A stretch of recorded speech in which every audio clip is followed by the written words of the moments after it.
Bom, já começou? Você está me ouvindo bem?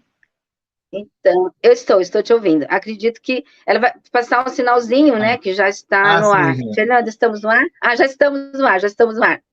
Essa coisa do ao vivo é complicada, eu sempre fico esperando o sinalzinho. Boa noite aos nossos matraconautas de plantão. Nos atrasamos um pouquinho hoje, porque tecnologia é isso, né?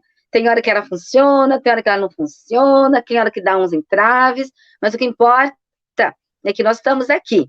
Eu, Débora Maria Proença, e o professor Franco Adriano, com uma partilha muito rica, com uma partilha de um trabalho muito enriquecedor, feito no chão de uma escola quilombola, com muita riqueza da religiosidade e da tradição afro-brasileira na sua oralidade.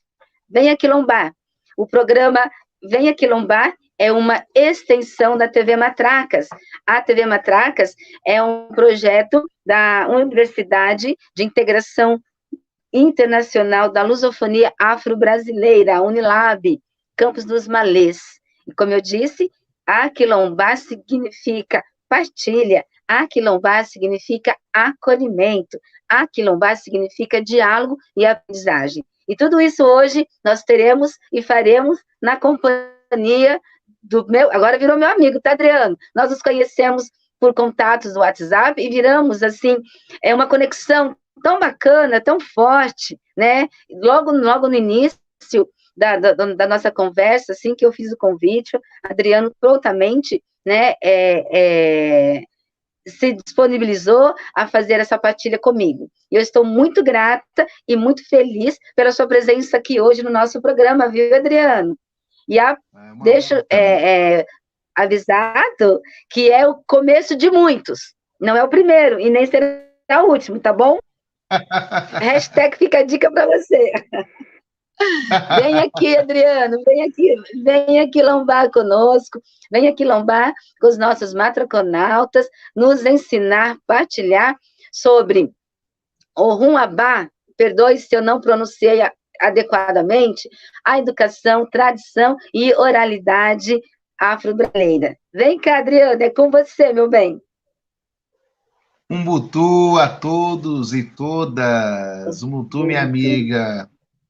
Olha, que honra poder falar com você agora pessoalmente, mesmo que seja virtualmente, né? Sim, sim, sim. Que A vontade, gente, eu estou recíproca falando é a verdade, tá verdadeira, ansioso. pode ter certeza. Estava ansioso para falar com Também, eu você, com também. todos, tá? É aquela questão, não é a primeira vez que eu faço isso, mas sempre naquele friozinho da barriga, né? E eu prefiro isso. Porque se Sim, chegar sim, muito sim, seguro, eu sim. sei que não vai ficar tão bom, tá? Mas é um prazer enorme estar aqui Aham. com vocês, tá? E vamos aquilombar. Vamos aquilombar, que o Brasil precisa Vamos aquilombar. aqui. Os negros precisam aquilombar cada vez Sempre. mais. Eu confesso que quando eu moro aqui, E, gente, eu moro aqui em Valparaíso, né? É a cidade metropolitana, é a área em torno de Brasília, tá? E eu descobri, né, depois de muito tempo, que havia um quilombo aqui perto, né, perto entre aspas, né, na cidade ocidental, e é em torno também. Eu falei, como assim tem um quilombo aqui? Eu falei, não, peraí. Eu comecei, gente, eu tenho formação em teologia, com filosofia, e também sou pedagogo. Também sou músico, sou pesquisador, né? Sou africanista com muito orgulho disto, né? Sou músico, né?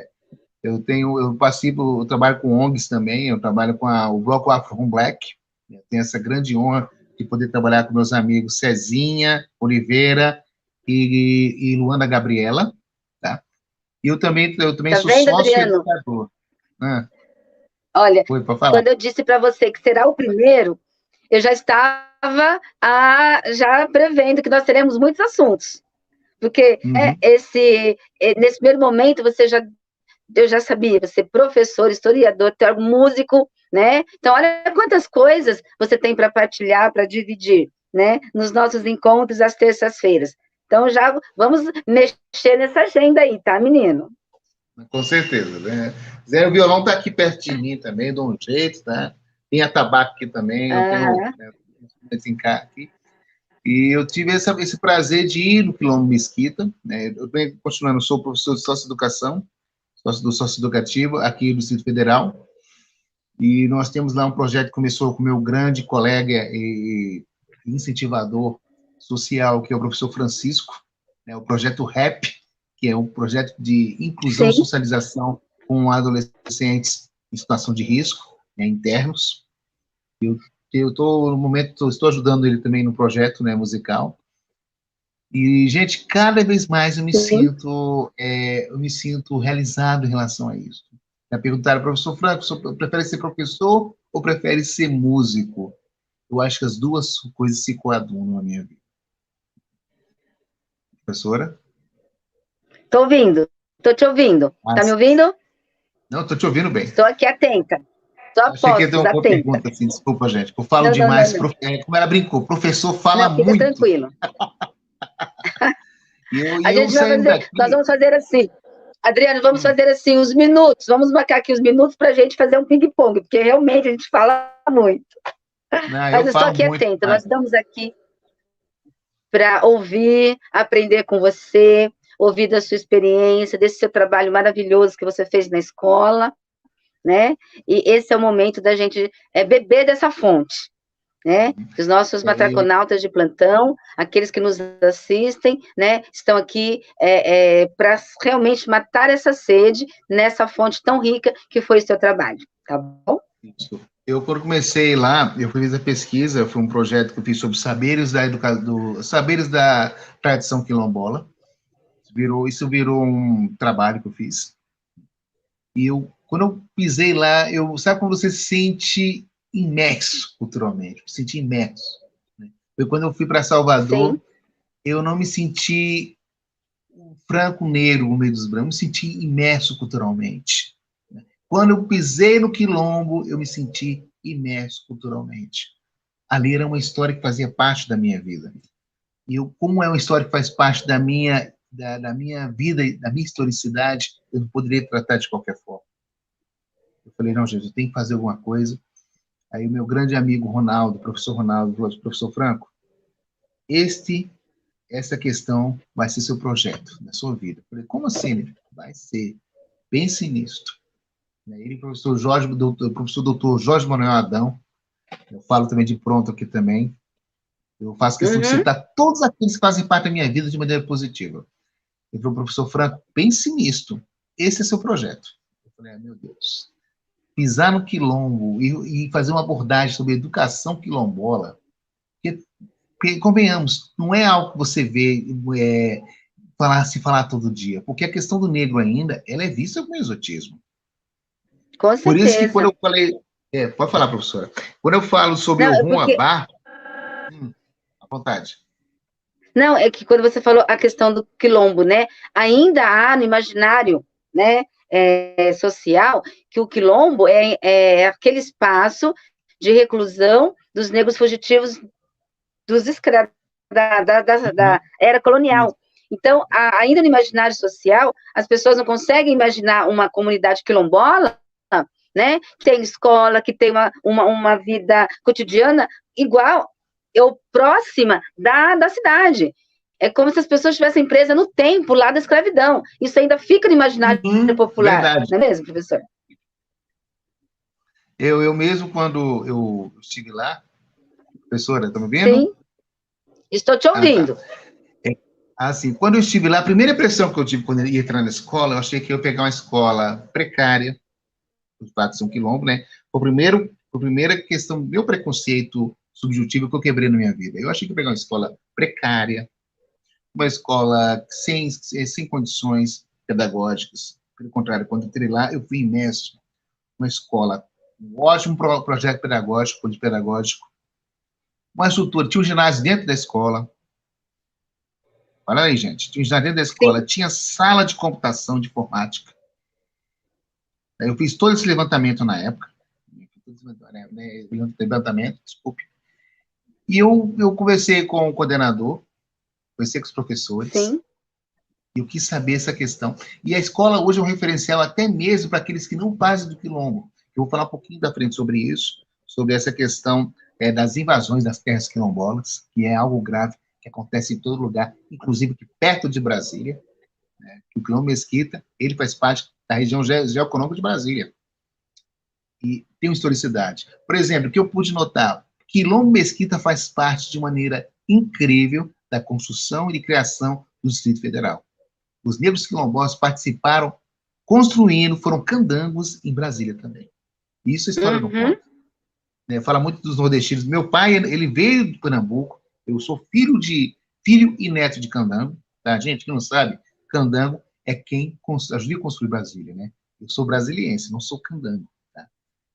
Mas eu vi esse referencial, inclusive com dados e fotos históricas do acervo nacional oficial de negros quilombolas de Mesquita, trabalhando justamente dentro desse aspecto de construção de Brasília. Eles participaram diretamente. Eu conversei com uma professora lá, né, ela é coordenadora, eu não posso citar o nome por questão de pesquisa, lógico. Claro. Até porque eu esqueci o nome dela também.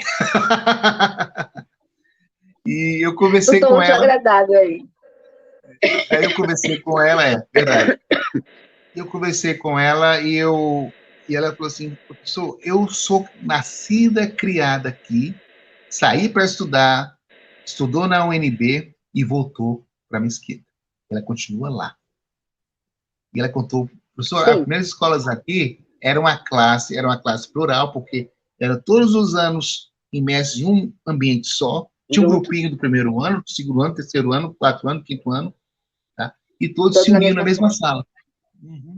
Era uma classe plural, né? Uma classe ela multifacetada, e ela contou tudo isso. E a escola começou aqui assim, a escola começou, ela tem, eu vou agora, não sei se eu vou errar, acertar esse número, tem mais de 40 anos.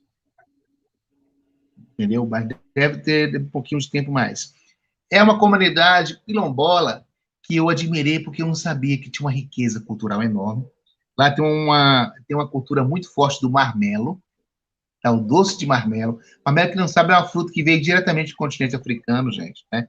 Muito comum aqui no Centro-Oeste, né? E eles fazem doce de marmelo. Lá eu descobri também um herbário em forma de mandala. Um herbário em forma de mandala. Eles plantavam ervas em forma um herbário em mandala. Sério.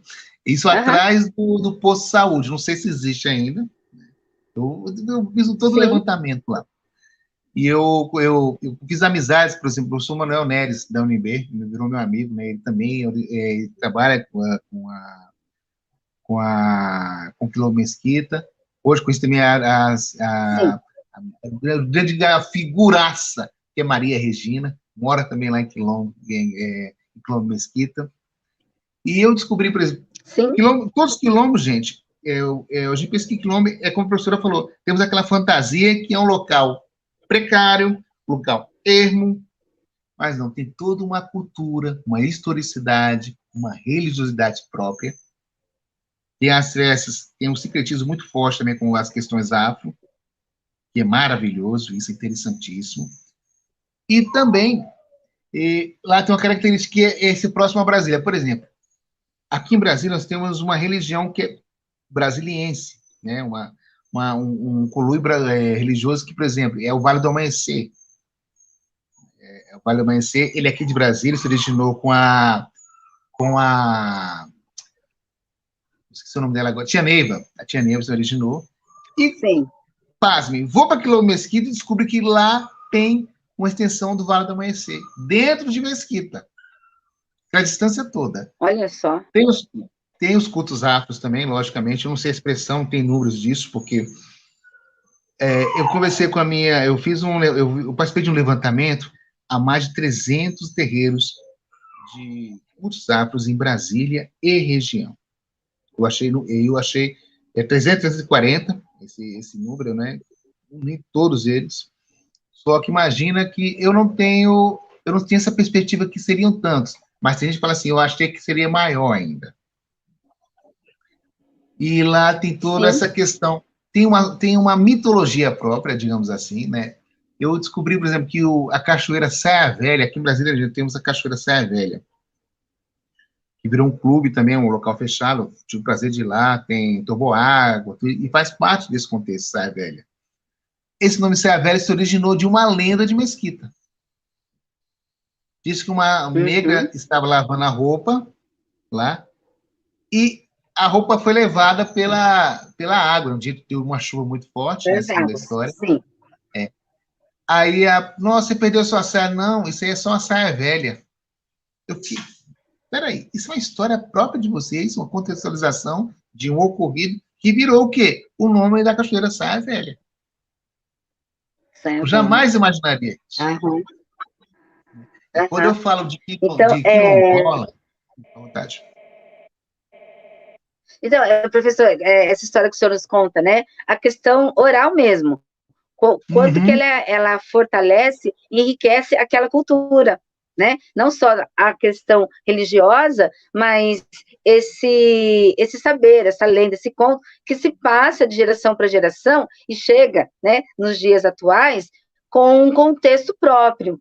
Então, enriquecendo ainda mais aquela comunidade, né? Enriquecendo ainda mais aquele espaço, aquele território, não é? É verdade. Eu achei interessante porque quando eu falo de tradição oral e oralidade, eu não posso dissociar Não isso, pode desculpa, associar. dissociar isso da comunidade negra, dos afro-brasileiros. Isso faz parte da historicidade deles. Eu faço parte de, nós fazemos parte de um grupo da AME, né, de religiosos afro, né, cristãos afros.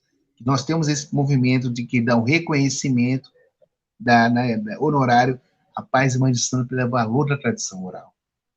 A tradição oral do negro Sim. africano é uma grande riqueza. Eu defendo isso, né? O que acontece? Ao contrário dos cultos da religião católica, religião protestante, da religião muçulmana, do muçulmanismo, né? Do islamismo, ao contrário do judaísmo, ao contrário do taoísmo, não há um livro de liturgia nos cultos afros. Não há um livro de liturgias. Uhum. Eu até conversei com um grande amigo meu, né, o pai Wagner Bezerra, né, conversamos sobre isso. Ele falou: não há um livro de liturgia dos cultos afros. Eu até brinquei. Quer dizer, então, que cada terreiro, cada casa, o pai e a mãe de santo é o papa do seu terreiro, né? O apapis do seu terreiro. Ele é a autoridade. Quando nós temos, por exemplo, os cultos de Umbanda, que Umbanda é uma religião brasileira, existem mais de 100 tipos de linhas de Umbanda. Eu particularmente, só Sim, conheço umas olha duas ou só. três. 100 linhas de Umbanda. Quando eu Uhum. falo do culto do candomblé, eu tenho várias nações, várias variantes. Eu tenho uma realidade no sul que as religiões de culto afro estão até em mais evidências que na minha querida Bahia. Conversei isso muito com meu amigo, professor, historiador, professor Fernando Santana. Né? Ele fez parte do Sim. Olodum, faz parte dos Tambores e Mídias, e nós conversamos. Eu falei: Franco, mas é verdade isso, professor. Ele falou para mim: professor, isso é verdade. Uhum. Porque nós temos a realidade também que há uma evidência hoje histórica que está acontecendo no Rio Grande do Sul. Tem um documentário que se chama-se Cavalo de Santo. Ele fala muito sobre isso. Eu tive o prazer de assistir esse documentário. Né? Quem puder, tiver condições, assista. É um documentário enriquecedor.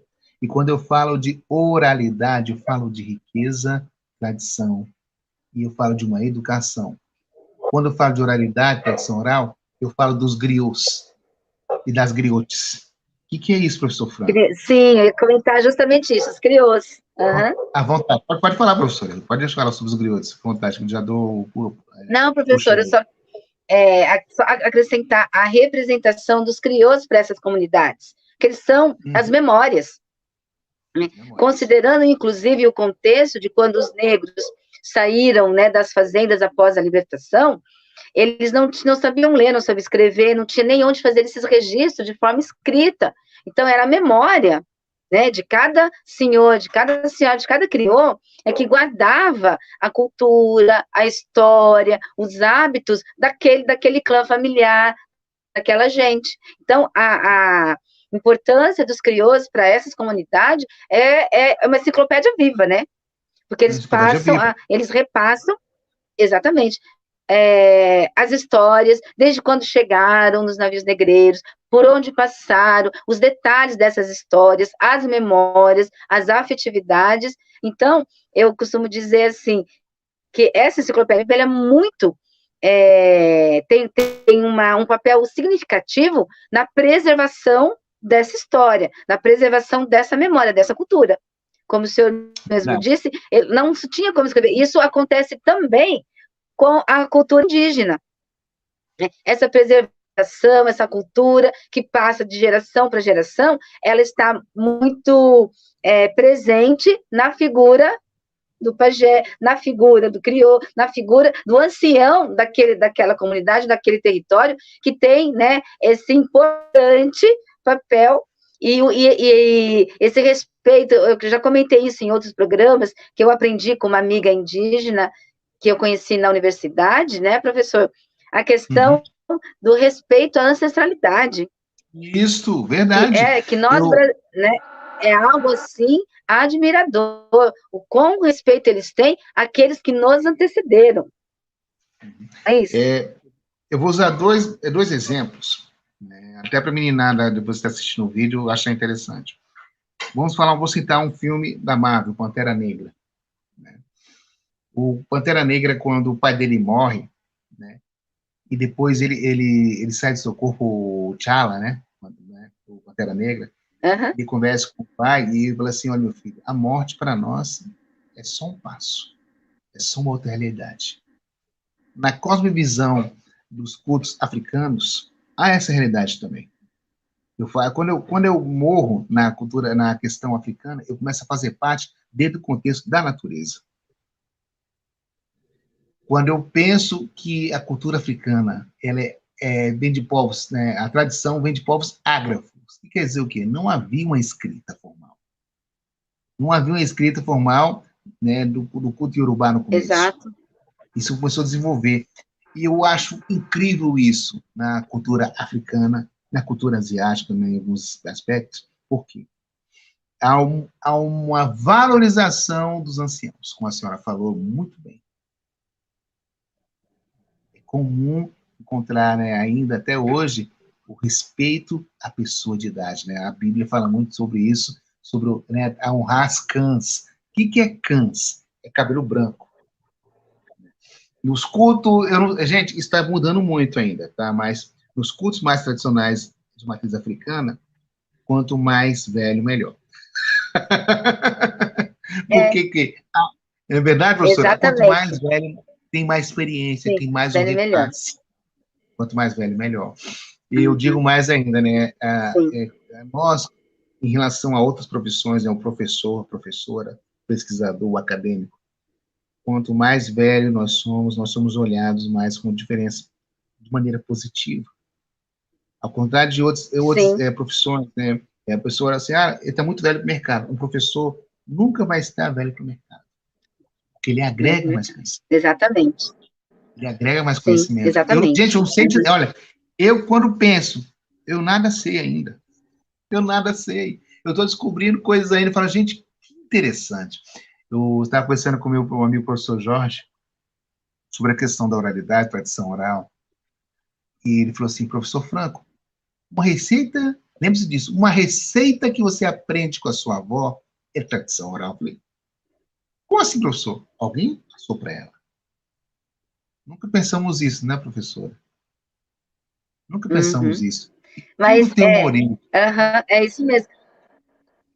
Porque, olha, o que nós aprendemos com as nossas mães, que aprenderam com as nossas avós, que por sua vez aprenderam com as nossas bisas, foi por tradição oral mesmo. Né? Ninguém escreveu. Esse hábito de fazer caderninho de receita é uma coisa pós-moderna.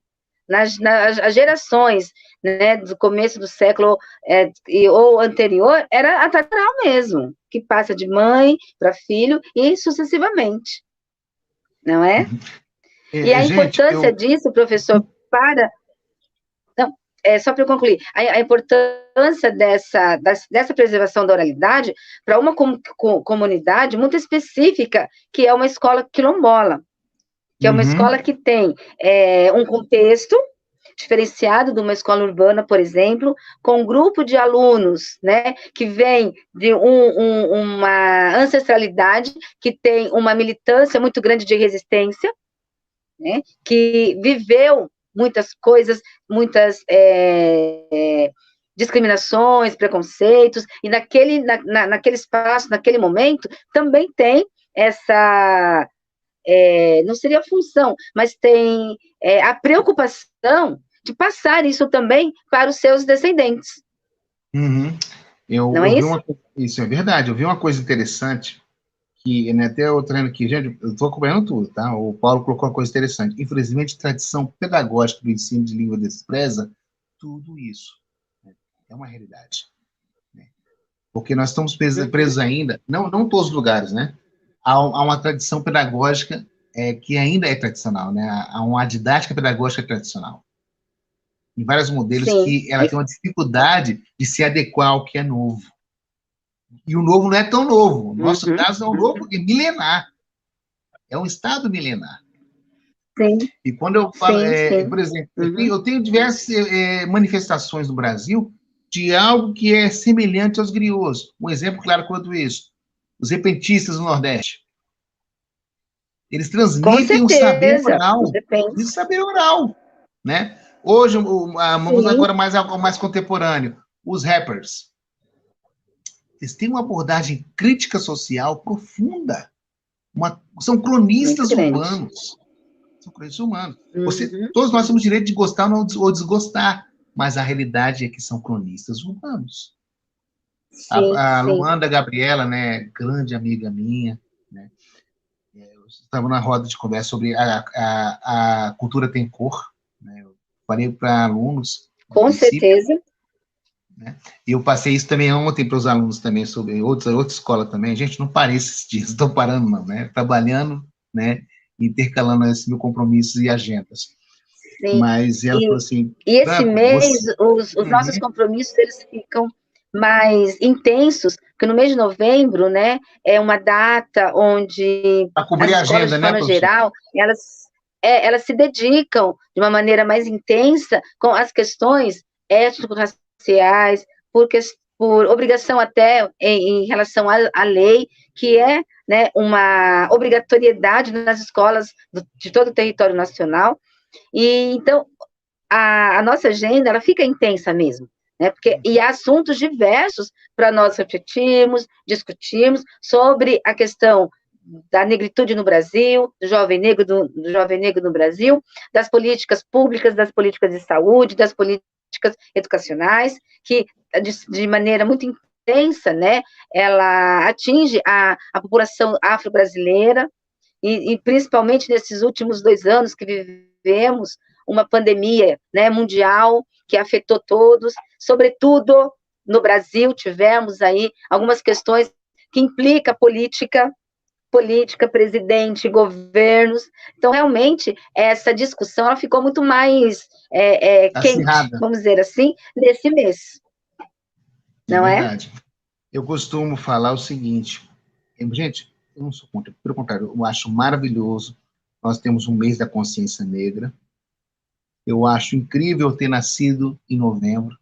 Eu acho maravilhoso isso. Você nasceu em novembro? Eu sou de dia 13. Que bacana. Né? Dia da minha filha, você acredita? É mesmo? Minha filha nasceu dia 13 de novembro. Opa, tem um homônimo de datas, né? E eu converso sobre isso. Eu acho maravilhoso isso, viu? Mas, infelizmente, somos lembrados apenas nesse mês. Muito, às vezes, em maio, para cumprir a agenda também, mais a questão da abolição da escravatura, né?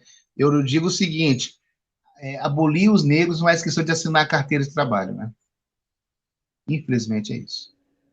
Aboliu, é uma piada que não é piada, né? Eu vi essa charge do Laerte, né? Que é uma pessoa incrível, né? O chargista Laerte Coutinho, ele fez isso, falou assim, olha, chegou uma pessoa um emissário do reino, assim, ó, dos negros. Atenção, negrada. 2 coisas para vocês. Primeiro, tá todo mundo liberto. Eles aplaudiram, gritaram. E outra notícia, tá todo mundo demitido. É uma coisa que a gente temos que repensar isso. Né? E essa frase existe no muro que tem lá em Salvador, né?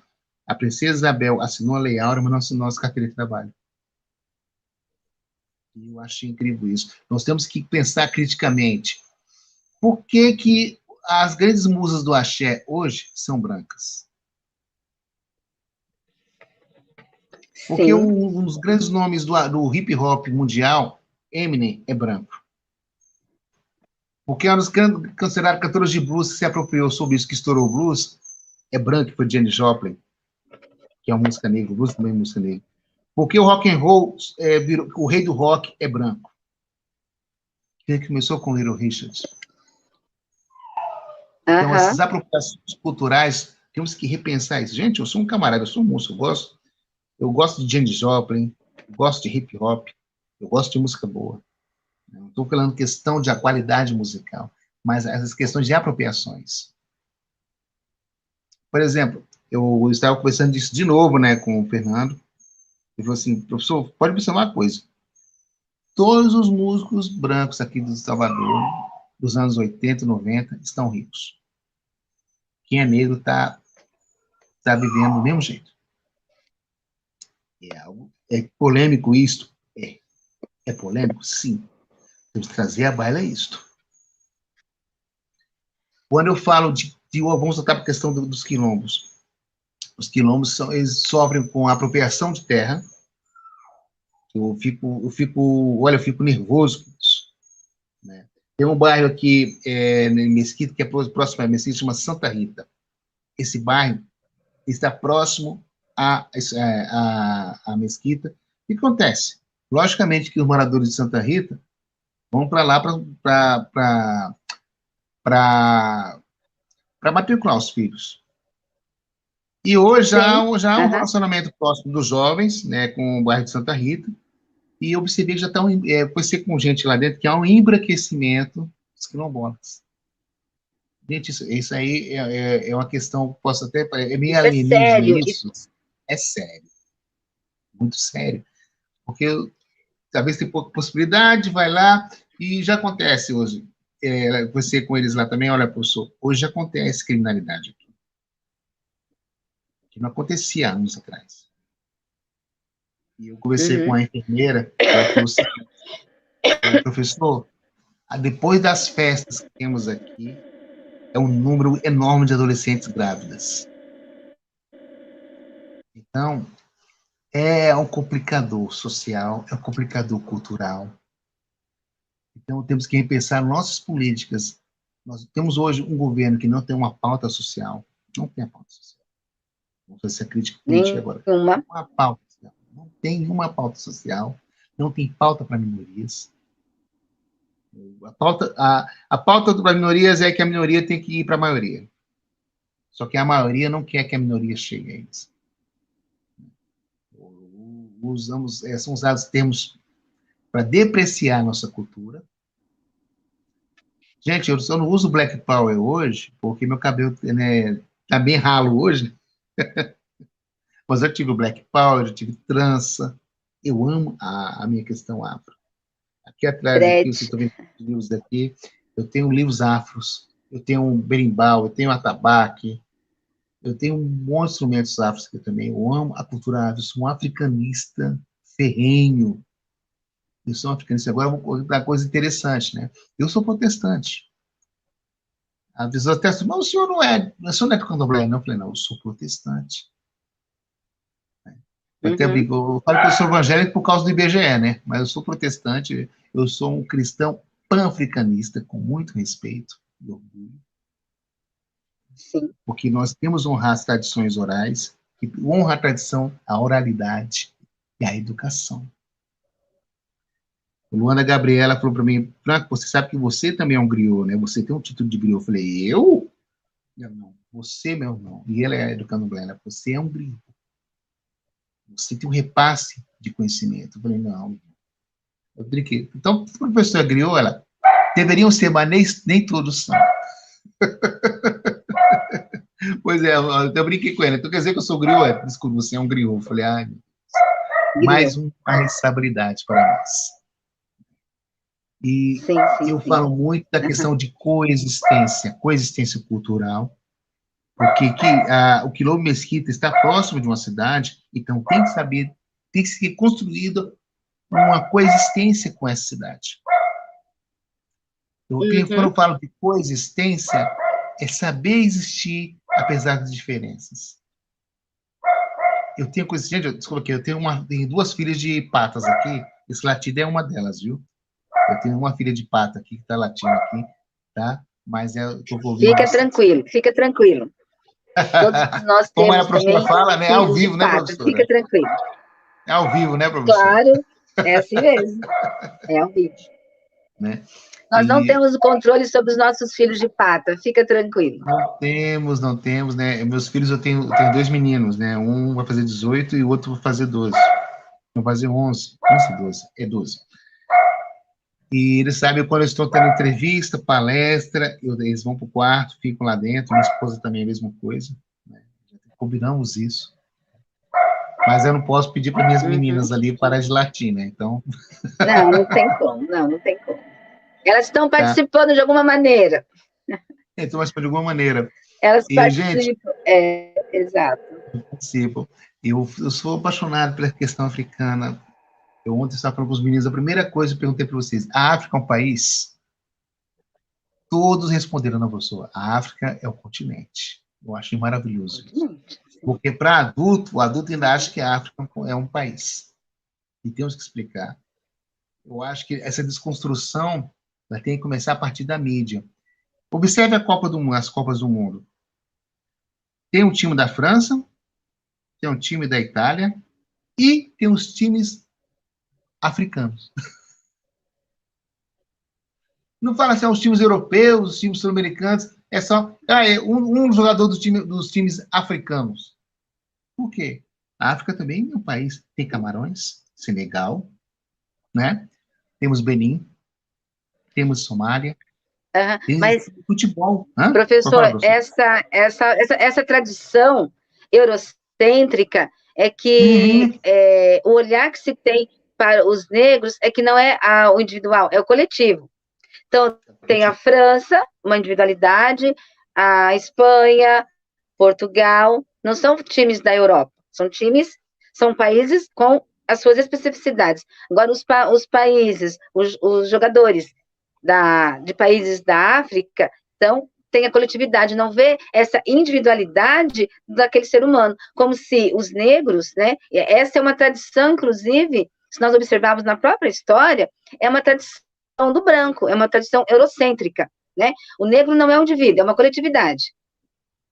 Verdade. Não que ser uma coletividade seja algo ruim, muito pelo contrário, nos fortalece, mas o olhar eurocêntrico para a comunidade negra, afro-brasileira, nessa coletividade, é que não vê a importância, porque se já são um grupo, tantos que se viram lá, não vê essa diferença individual do coletivo. O branco, ele tem esse olhar individual, eu, pessoa branca.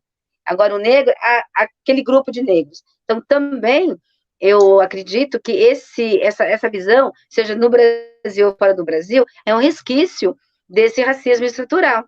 Verdade. Que não tem só apenas no Brasil, mas em outros países do mundo.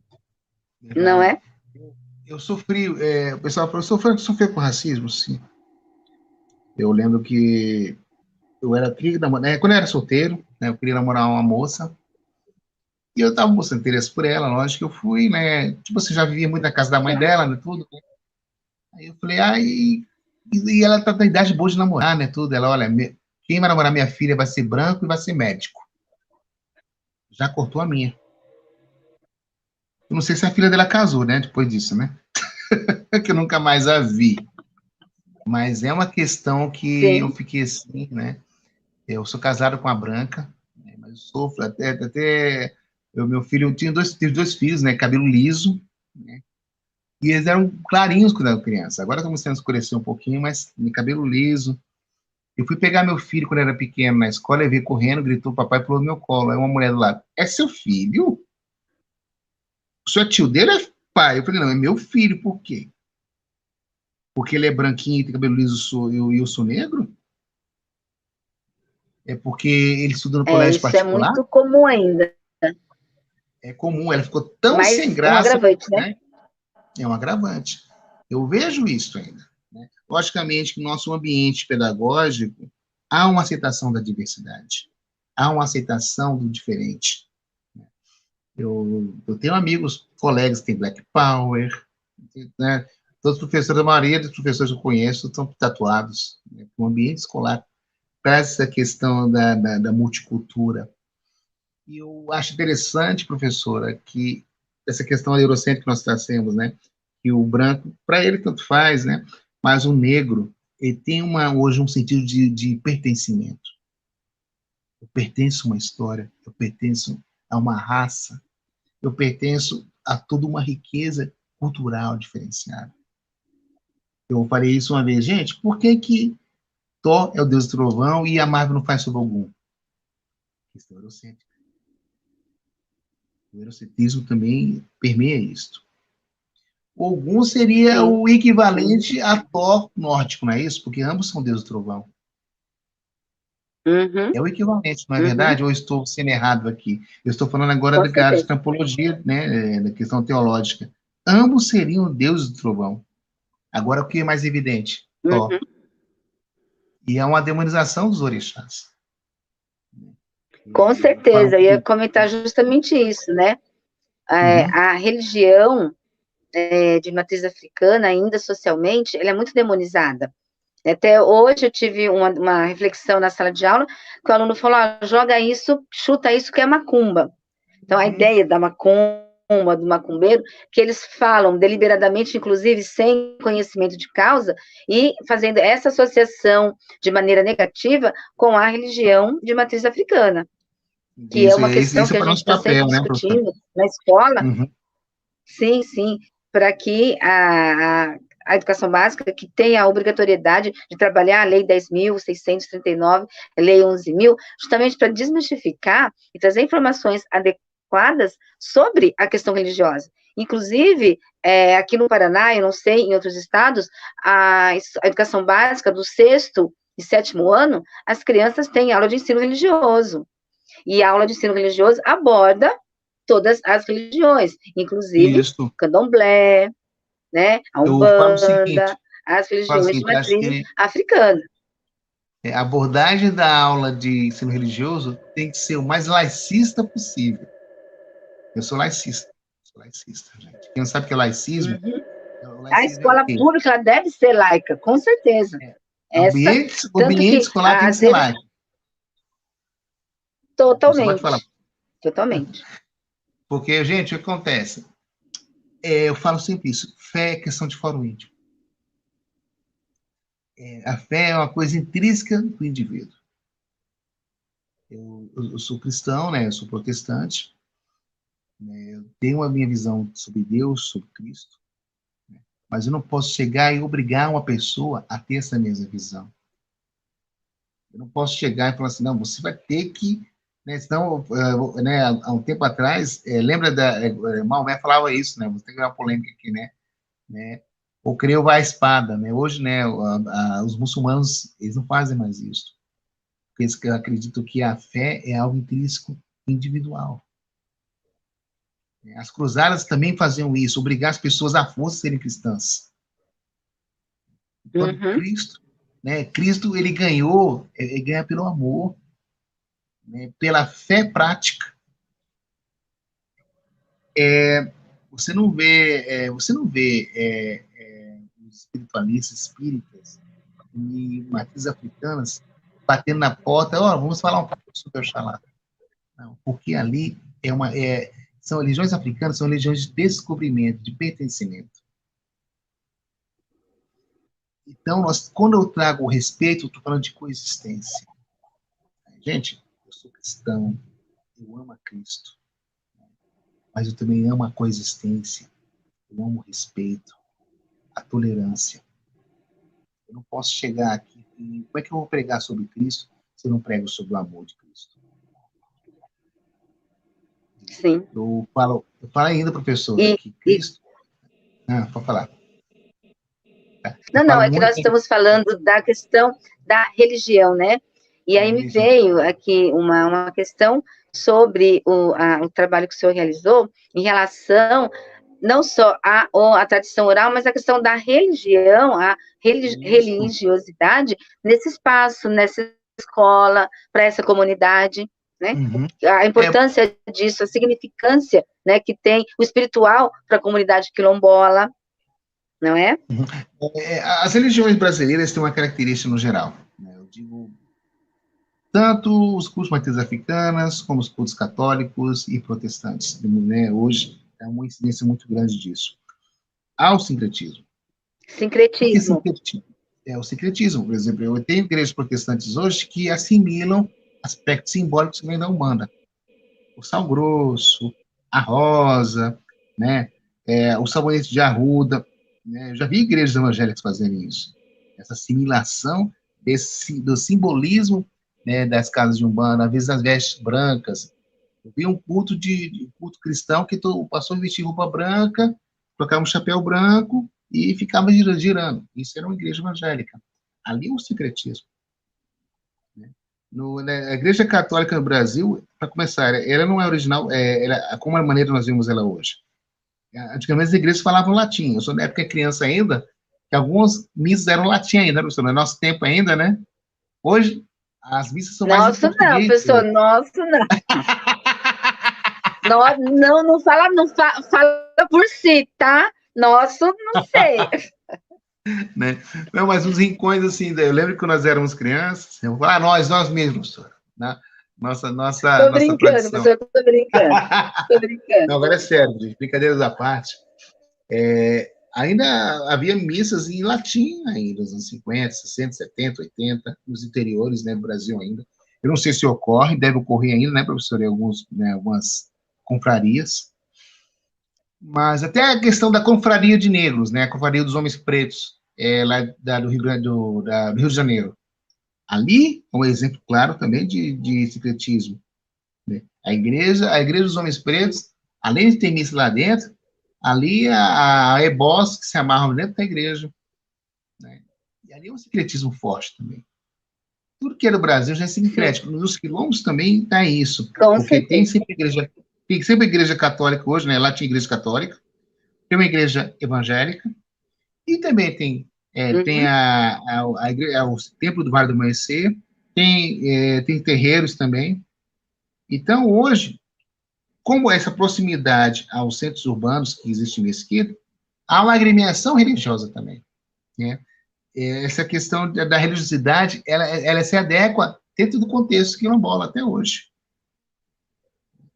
Hoje, em Calunga, por exemplo, Calunga também tem os seus trabalhos de cultos afro, mas há igrejas evangélicas se aproximando de Calunga. Então, há toda essa questão do secretismo. Eu vejo bons olhos ou maus olhos? Não, só o tempo dirá.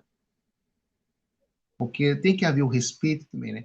Tem um documentário, vamos falar um pouco da questão quilombola, vamos para a questão indígena, esse pajé. Um documentário maravilhoso sobre um pajé que ele foi demonizado, foi cancelado na tribo dele, porque ele deixou de ser pajé, não sabia o que fazer, e tem todo esse choque cultural. Então, como trabalhar isso? Né? Eu até brinquei um dia, eu falei, gente, eu creio que eu sou meio calvinista, né? Eu também sou calvinista. Eu creio na salvação pela graça. Uhum. A pessoa, né? Deus aí se revela de várias formas. Eu tenho uma conversa um dia com a minha esposa, falei, amor, quer dizer que o indígena que nunca teve contato com a civilização, se ele morrer, ele vai para o inferno? Deus pode se revelar a ele. Então. Deus se revela. Né?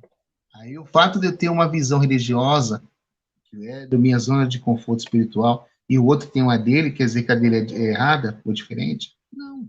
É a cosmovisão dele. Eu tenho um exemplo, claro, vou citar o nome dela porque não tem problema, né? Eu estava um dia conversando com Luana Bueno, minha amiga, né? Ela é da Umbanda. Nós conversamos sobre questões dogmáticas, religiosas. Eu falei, olha, eu particularmente, professor Franco, sou amigo, eu não acredito em reencarnação. Vejo embasamento para isso, a minha questão, minha cosmovisão bíblica. Mas eu respeito você. Ela ficou enchendo. Você respeita, não, lógico, é sua visão. Ou eu não vou depreciar ela só porque ela é diferente da minha. Nós temos que reaprender a fazer isso. Né? Talvez se nós tivéssemos esse senso de coexistência, professora, não teríamos esse clima de fla-flu político no Brasil hoje. Né? E os valores quilombolas trazem essa questão de pertencimento social, do existir, do aceitar. Né? Por exemplo, Ali, gente, eu achei incrível, né? Vamos pensar no quilombo, né?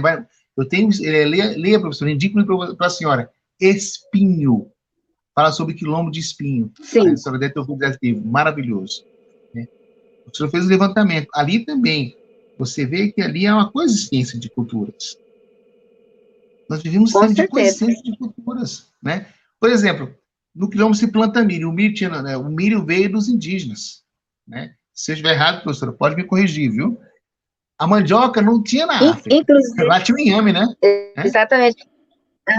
Inclusive, professor, o quilombo lá do século XVII, ele também acolhia os indígenas, né? Além dos escravos fugitivos, o quilombo de Zumbi, o quilombo dos Palmares e os outros quilombos, né, em todo o território nacional, eles acolhiam os indígenas também que estavam buscando espaço de proteção, buscando espaço para viver em paz, naquele momento lá, onde era a época colonial, né, e havia realmente essa perseguição, né, de escravização mesmo de negros e de indígenas.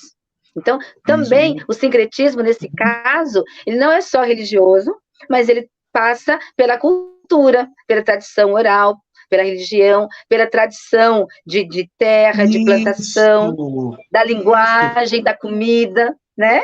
Gente, vamos à lógica. Eu pego diversos negros escravizados, né? Para tomar água aí. Eu pego diversos negros escravizados, diversas tribos diferentes, culturas diferentes, e enfio no navio. Príncipes, princesas, reis e rainhas, de culturas, línguas, dialetos diferentes. Quando chega no Brasil, eles têm que fazer uma apropriação de pertencimento entre eles. O que nós temos em comum? Viemos da África. O que você faz? Cultua os inquis, você cultua os orixás, você, os voduns. Mas todos procuram fazer o quê? Essa questão do pertencimento cultural. Essa coexistência cultural entre eles. E quando eu vejo isso... É interessante, professor Adriano, que há o pertencimento e a partilha, né? Esse pertencimento é importante para a identificação daquele grupo étnico e, ao mesmo tempo, que ocorre a partilha dessa cultura, desse dialeto, dessas lendas, desses provérbios, né? De toda essa relação de um grupo com o outro. E ainda, nós formos mais atrevidos ainda, podemos pensar na questão emocional também, que essa inter-relação, ela perpassa pelas relações afetivas, pela sexualidade, né? E essa miscigenação grande que é o Brasil, né? Agora, é aquela questão, então, por que não levar isso para o conceito, né, para o contexto educacional? No ambiente escolar. Se é uma riqueza tão grande, ainda, por que ainda se encontra? Vamos problematizar agora a questão. Por que ainda há tanta resistência ao que vem do negro e vem do indígena? Se é também Brasil. É também Brasil. Olha, professor, eu tenho algumas teorias. Teoria de quem está na escola já há quase 30 anos e que há muito tempo a gente trabalha efetivamente para que as leis 10.639 e 11.645 se tornem mais efetivas no espaço escolar, não apenas no mês de novembro, mas no projeto político-pedagógico e no projeto de plano de aula do professor. Então, uma das coisas que eu tenho observado ali no cotidiano, no dia a dia, é a falta de conhecimento e informação. A lei já está aqui desde 2003. Né? Estamos a 2003, 2013, 10, há mais de 17 anos da lei. Por mais, eu falo pelo Paraná, né?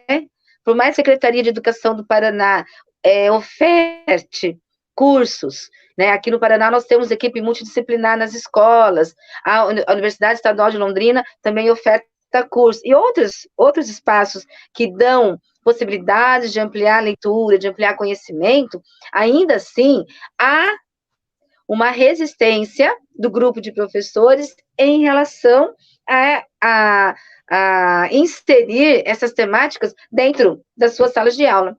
Primeira preocupação que eu observo é assim, como é que eu vou colocar no conteúdo de química algo que diz respeito à africanidade ou ao negro? Como é que eu vou colocar no conteúdo de física? Então, os professores têm essa preocupação em inserir no conteúdo da determinada disciplina um conteúdo, alguma coisa sobre essas relações. E eu sempre falo, porque eu também sou pedagoga, eu falo, trazer essa discussão para a sala de aula, você não tem que relacionar com o conteúdo de química, de física, de matemática. Claro que existem algumas disciplinas que contribuem para isso. Por exemplo, língua portuguesa, que é a minha disciplina, eu posso tranquilamente trazer textos diversos, gêneros textuais, poesia, charge, tirinha, conto, crônica, 1000 coisas. Eu posso inserir no meu programa para trabalhar essas questões. História é a mesma coisa, geografia é a mesma coisa.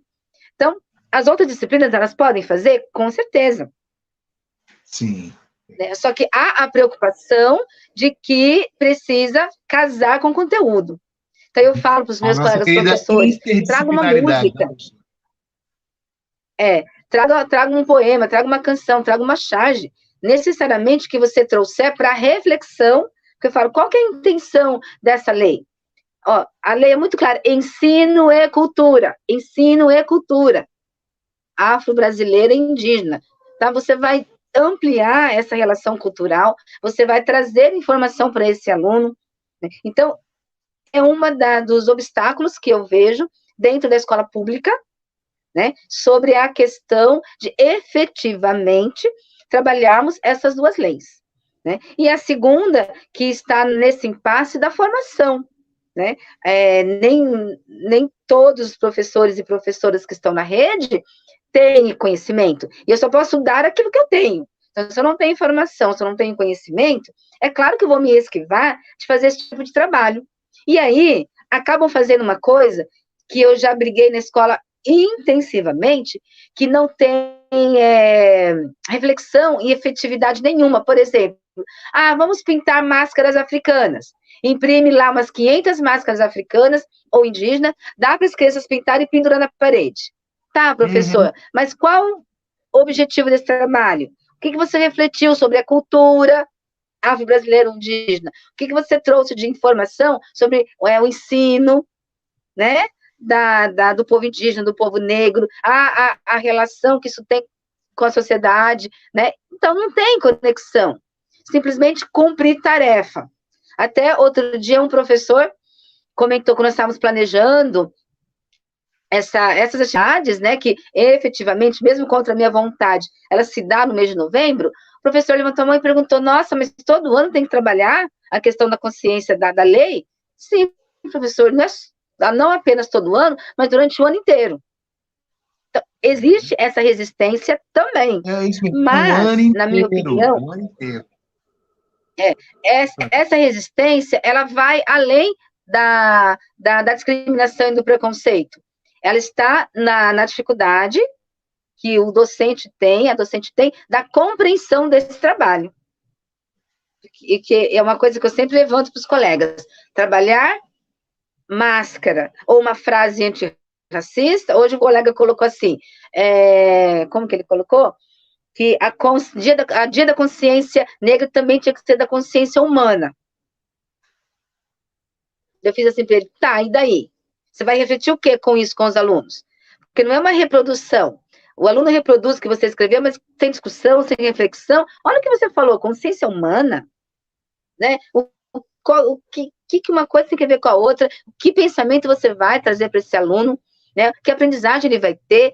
Então, ele vai perguntar para o senhor, então, a consciência negra não é humana? Olha, gente, olha o que você está fazendo. Sabe? E aí eles falam assim, mas eu não sou da área de português, você não precisa ser da área da portuguesa. Você sabe ler, escrever língua portuguesa e sabe refletir sobre essas questões, professor. Um exemplo, professora, poderia pegar as palavras que são de origem africana e aplicá-las também na aula de português, por exemplo. Nós temos um mundaréu de palavras em termos africanos na língua portuguesa. Eu fiz uma lista com meus alunos. Isso, gente, eu fiquei, olha, esse cara assim, professor, tudo isso é palavra de origem africana? paçoca, cuscuz, acarajé, isso, tudo isso aqui é de origem africana. Ela existe. Agora, falta aqui. Africana, indígena. Então, falta tudo isso. Agora falta pessoas saber. Possibilidades de trabalho, de efetivação dessa cultura, desse ensino, tanto do indígena quanto do negro, existe um monte. O que eu observo que falta efetivamente nas escolas é uma cobrança primeiro não seria uma cobrança, mas uma redistribuição da equipe pedagógica, que nem sempre a equipe pedagógica é responsável por supervisionar o trabalho do professor, ela está ligada nisso, ela se preocupa com isso, e também da direção, porque a escola ela não funciona só com professores, né? Há uma junção de atribuições ali. Equipe pedagógica e direção também tem as suas responsabilidades. E, infelizmente, a escola pública, algumas escolas públicas hoje, elas funcionam através de cobrança. Se a equipe pedagógica não falar nada, eu vou me preocupar com isso. Embora já esteja determinado lá que no projeto político pedagógico, que no plano de trabalho docente deverá ter atividades alusivas à lei X e à lei Y, mesmo assim, existem profissionais que esperam que haja cobrança, né? E esse ano aqui no Paraná, nós estamos assim desfalcados, igual ao ano passado. Como eu disse, aqui no Paraná, nós temos a equipe multidisciplinar, que é uma equipe efetiva na escola, que faz um movimento durante o ano letivo para essas questões. No ano passado nós não tivemos, porque houve a pandemia. E esse ano também nós não tivemos, porque nós retornamos após o segundo semestre, e nessa adequação de ensino híbrido, né, ensino misto, então ainda também não tivemos. Então ficou assim, ó, a Deus dará, cada um fez do jeito que quis, a hora que quis, como quis, né? Então, quem tem o compromisso, a responsabilidade, né, a preocupação de trazer essas questões para reflexões, e necessariamente, eu costumo dizer, não precisam ser coisas tão pontuais. Olha aí nas mídias, todos os dias, questões de racismo que acontecem, né? Questões de discriminação, de violência com gênero, com o povo negro, com os jovens negros sendo mortos deliberadamente pelos policiais. Isso é questão de trazer para a sala de aula, para discutir, para refletir. Por que isso acontece, efetivamente? Isso também faz parte do que a lei promulga que se deve fazer. Então, na minha opinião... Oi? Para terminar minha fala aqui, né? Desculpa. Terminar minha fala aqui. Eu tenho um caso, eu fiz essa problemática com meus alunos, né, socioeducandos. Um deles me contou o seguinte, não é desse ano, né, foi na turma passada, que ele, negro, tinha 2 amigos brancos. Os 3 cometeram um ato infracional e houve um baculejo, né? A polícia parou, liberou os brancos e levaram quem? O negro. Então, é uma questão que ela urge esse preconceito instituído. Professor, eu estou aqui dentro, mas eles foram liberados, porque são brancos, são bonitinhos, mas eles cometeram o ato infracional comigo e estão liberados. Exatamente.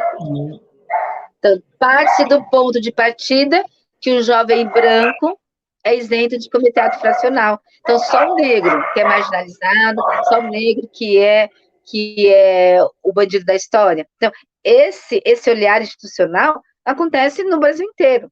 É uma questão para se fazer na sala de aula e se refletir. Né? Eu até mesmo, olha para a sala de aula, quantos alunos negros eu tenho na sala de aula? Quantos jovens negros?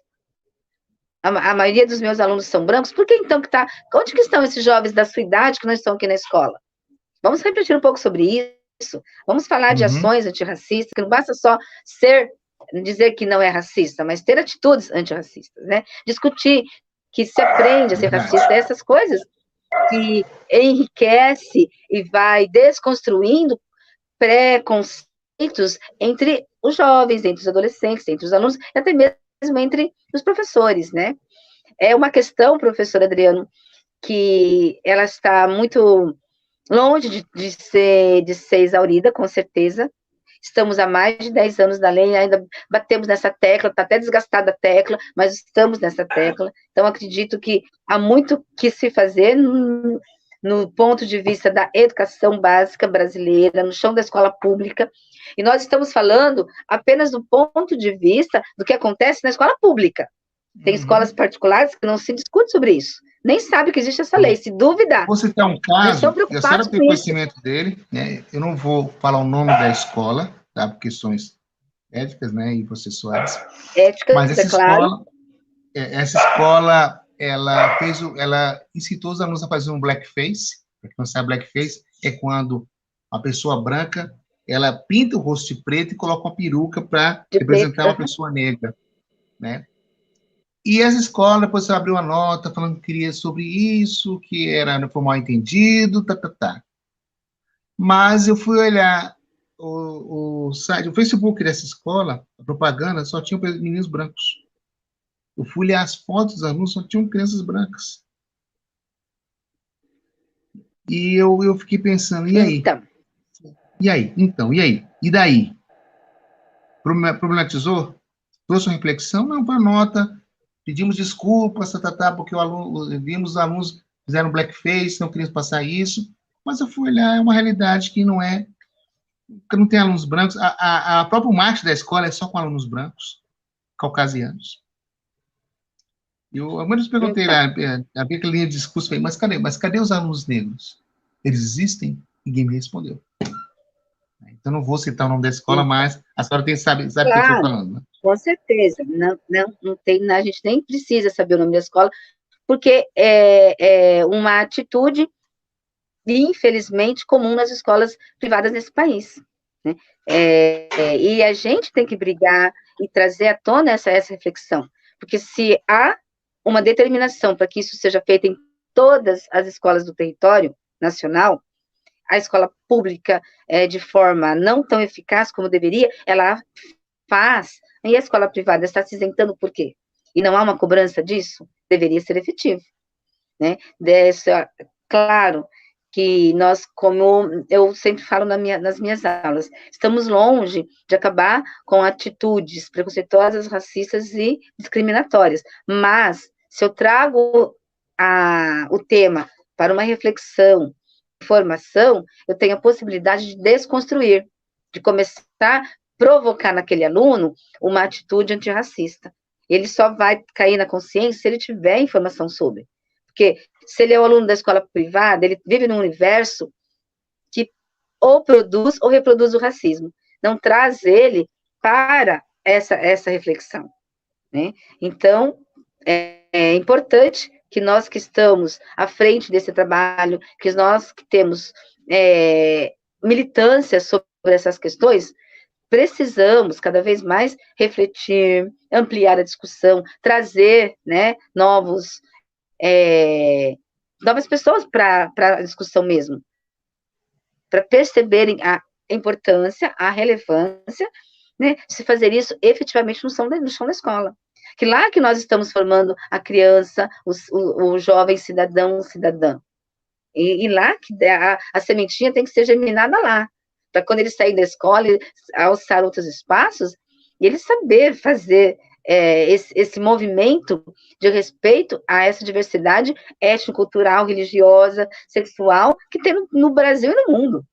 Né, que ele não é o centro do mundo, e o mundo não vive, as pessoas não giram ao redor dele. Mas, professor Adriano, essa discussão vai dar muitos programas ainda, como eu disse para o senhor, Verdade. Há muitos programas, né? E verdade, o bacana é que a gente sempre...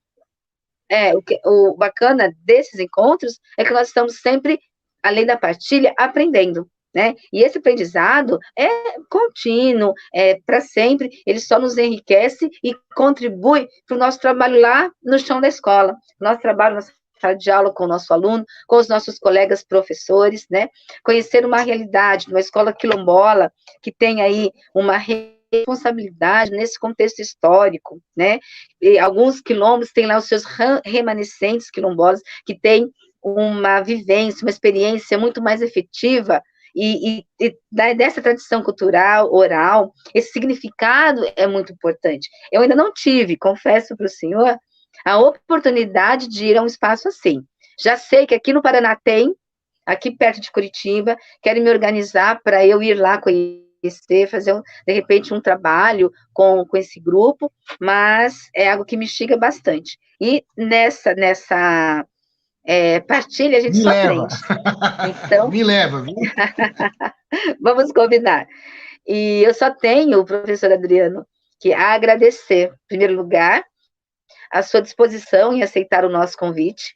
Em segundo, a sua disposição em partilhar, né, tanta informação, tanto conhecimento, que amplia cada vez mais, né, os nossos saberes e contribui para o nosso trabalho com a educação, que é isso que é a base do nosso programa, né? Esse trabalho efetivo com a educação, com a formação, sobretudo na escola pública. Agora, professor, a pergunta que não quer calar. Nós vamos ter aquela canção ou não? Ai, professora. A Vamos ver, pergunta né? que não quer calar. Vamos ver. O senhor que Nada, aguçou, não? Hã? contando tudo. O senhor que aguçou a vontade de ouvir a canção. Tá bom. Eu vou cantar uma que... Gente, eu vou falar a verdade, não costumo cantar muito em casa, não, porque depois de 22 anos de casado, minha esposa acho que não aguenta mais me ver cantando dentro de casa, né? Né? Mas eu Mas é uma gosto de boa causa, cantar, ela vai entender. ela vai me entender, né? Porque, mas eu amo cantar para ela até hoje, né? Só que eu parei mais, né, gente? Porque acho que toda vez uma pessoa cantando no seu ouvido é complicado, né? Mas tem uma que eu sempre pego, o pessoal me pede para cantar, né? Então eu vou cantar, né? Ok. Ah, se o mundo inteiro me pudesse ouvir, tenho muito para contar, sei que aprendi. E na vida a gente tem que entender que um nasce pra sofrer, quanto o outro ri.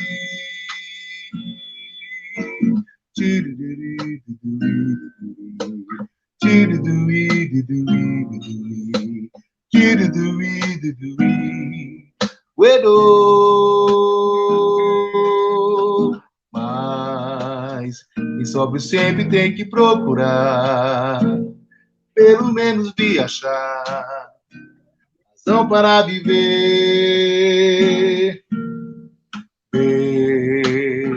Na vida algum motivo para sonhar, ter um sonho todo azul, azul da cor do mar.